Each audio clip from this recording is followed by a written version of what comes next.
আমরা সবসময়তেই ভাবি যে আমরা আমাদের দুঃখ কষ্ট ভুলে এগিয়ে যাব, কিন্তু এটাও ঠিক নয় যে আমাদের যে কষ্টটা সেটা কেন হয়েছিল সেটাকে ভুলে যাওয়া। আজকে আমার পাশে রয়েছেন হিমাংশু কুমার গঙ্গোপাধ্যায়, উনি রয়েছেন এবং ওনার বোনও রয়েছেন। আজকে উনি লক্ষ লক্ষ মানুষের মধ্যে উনিও একজন যাকে দেশ ভাগ করার জন্য সেই সময়তে তাকে চলে আসতে হয়েছিল এখনকার বাংলাদেশ, তখনকার পূর্ব পাকিস্তান থেকে 1948 সালে তাকে চলে আসতে হয়েছিল। এবং এই যে দেশ ভাগ হয়েছিল, আজকে এখানকার লোকদের ওখানে যেতে হয়েছিল, ওখানকার লোকদের এখানে আসতে হয়েছিল। শুধু একটা কাগজে লাইন টেনে দিলাম আর পার্টিশন হয়ে গেল, তা তো হয়নি।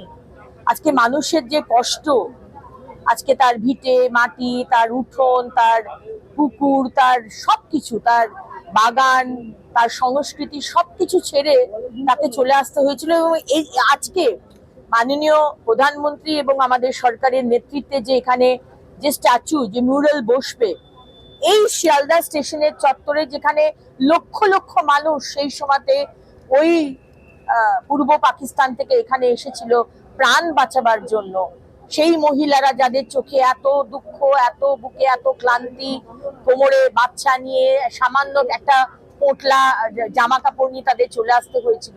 সুতরাং এটাই বলার যে আমরা এগিয়ে যাব, কিন্তু আমরা ভুলবো না আমরা আমাদের সাথে কি হয়েছে, কি হয়েছিল সেই সময়, সেই কষ্টটা ভুললে চলবে না। এবং আগামী দিন এইভাবে কোনো জাস্ট একটা মানুষকে মানে সীমানা টেনে নিয়ে এসে তাকে সবকিছু থেকে উকড়ে ফেলা, সেটাও যেন কোনোদিন না হয়। এটা থেকেও, ইতিহাস থেকেও আমাদের কিন্তু শিখতে হবে। এবং আমি ধন্যবাদ জানাই মাননীয় প্রধানমন্ত্রী এবং মাননীয় মুখ্যমন্ত্রীকে যে আজকে পশ্চিমবঙ্গ দিবস বলুন, ডাক্তার শ্যামাপ্রসাদ মুখার্জির পশ্চিমবঙ্গ তৈরি করার পিছনে অবদান বলুন, বা আজকে এই যেটা আমরা আমাদের দল থেকে নাম দিয়েছি বিভাজন বিভীষিকা, সেইটাও কোনোদিন আগের সরকাররা তারা করতে দেয়নি, ইতিহাসকে ভুলিয়ে দিতে চেষ্টা করেছে। কিন্তু আজকে এই চত্বরে, এই শিয়ালদায়, যেখানে লক্ষ লক্ষ মানুষ প্রতিদিন যাওয়া আসা করে, আমাদের এই যে মিউরালটা তৈরি হবে, সেখানে আমরা সাধারণ মানুষ এবং আমাদের আগামী প্রজন্ম, তাদেরকেও তো শেখাতে হবে যে আমাদের সাথে কি হয়েছিল, আমাদের দেশের সাথে কি হয়েছিল, ইতিহাসটা তাদেরও জানার দরকার।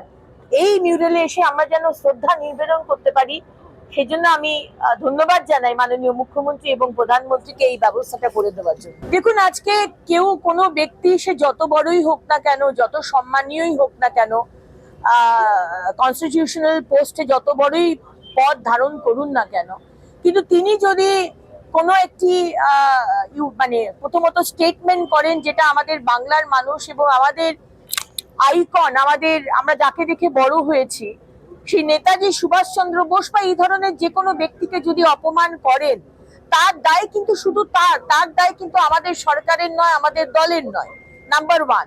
এবং নাম্বার টু হচ্ছে, যারা এই ধরনের ইনসিডেন্টকে নিয়ে রাজনীতি করার চেষ্টা করে, যেরকম আমাদের এক্স মুখ্যমন্ত্রী মমতা ব্যানার্জি রাস্তায় নেমে গেলেন, অথচ তিনি বঙ্গবিভূষণ অ্যাওয়ার্ড দিয়েছিলেন।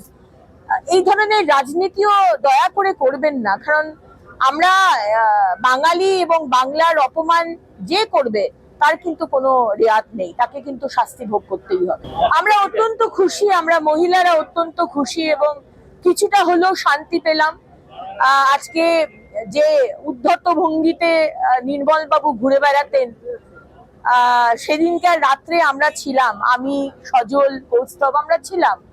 এবং সেদিনকে রাত্রে নির্মল বাবুর রোল এবং তার সাথে সাথে আরেকজন বাবু আছেন, তার রাইট হ্যান্ড, সোমনাথ বাবুকেও গ্রেপ্তার করা হোক, আমি মাননীয় মুখ্যমন্ত্রীর কাছে আর্জি জানাই। কারণ সেই রাত্রে যখন আমরা তার মা, অভয়ার মার সাথে দেখা করতে গেছি, তখন এই সোমনাথ বাবু যেভাবে আমাদেরকে সরিয়ে দিয়ে কমপ্লিটলি কর্ডন অফ করে অভয়ার মাকে, বাবাকে নিয়ে একটা রাজনীতি করার চেষ্টা করেছে। এবং তারপরে দেখলাম যে অভয়ার বাবা মা দাঁড়িয়ে রয়েছে টালা থানার সামনে, তারা জানেই না অভয়ার বডি কোথায় নিয়ে চলে যাওয়া হয়েছে। সোমনাথ বাবু তাড়াতাড়ি করে বডি নিয়ে হাসগাড়িতে চলে গেলেন। এই যে তার রোল, নির্মল বাবুর রোল এবং সোমনাথ বাবুর রোল এবং তাদের সাথে যারা যারা ছিল সেদিনকে, এবং এক্স মুখ্যমন্ত্রী মমতা বন্দ্যোপাধ্যায়ের রোল। আর যদি নির্মল বাবু অ্যারেস্ট হয় তাহলে মমতা ব্যানার্জিকেও অ্যারেস্ট করা দরকার, কারণ তিনি সেই সময় মুখ্যমন্ত্রী ছিলেন।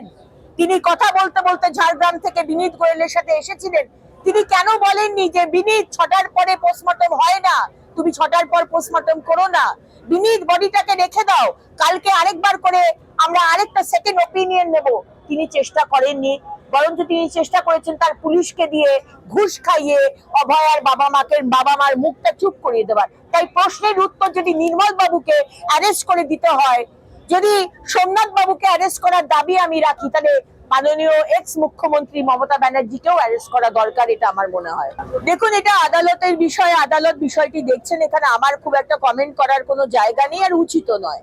আমরা সাধারণ মানুষ হিসেবে আমরা ভয় পেয়েছি যে আজকে এই অভিষেক ব্যানার্জি, যার নামে কোটি কোটি, আমি জানি না কোটির ওপর কি সংখ্যা হয়, আমি এত ভালো নয় অঙ্কেতে, তো সেই রকম একটা দুর্নীতির অভিযোগ বিভিন্ন ক্ষেত্রে তার উপর এসেছে।